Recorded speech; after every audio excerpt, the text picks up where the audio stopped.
નમસ્કાર, સચ્ચાઈની ખબર ન્યૂઝ ચેનલમાં આપનું સ્વાગત છે। હવે જોઈએ આજના સમાચાર। વંદે માતરમ ટ્રેન દ્વારા ત્રીજી વખત હૃદય પહોંચાડવામાં આવ્યું। વંદે માતરમ ટ્રેન દ્વારા ત્રીજી વખત હૃદયનું સફળતાપૂર્વક પરિવહન કરવામાં આવ્યું હતું।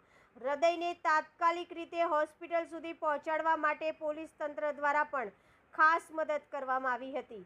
પોલીસે ગ્રીન કોરિડોર જેવી વ્યવસ્થા કરીને ટ્રેનમાંથી હૃદયને ઝડપથી હોસ્પિટલ સુધી પહોંચાડવામાં મહત્વની ભૂમિકા ભજવી હતી। સમગ્ર કામગીરી દરમિયાન પોલીસની તત્પરતા અને માનવતાભરી કામગીરીની લોકોમાં પ્રશંસા જોવા મળી હતી। હૃદય સમયસર હોસ્પિટલ પહોંચતા દર્દીની સારવાર માટે જરૂરી પ્રક્રિયા તાત્કાલિક હાથ ધરવામાં આવી હતી। हम दिखाएंगे सच्चाई की खबर चैनल को लाइक कीजिए, सब्सक्राइब कीजिए और हमारे साथ जुड़े रहिए। हम दिखाएंगे आपको सच्चाई की खबर।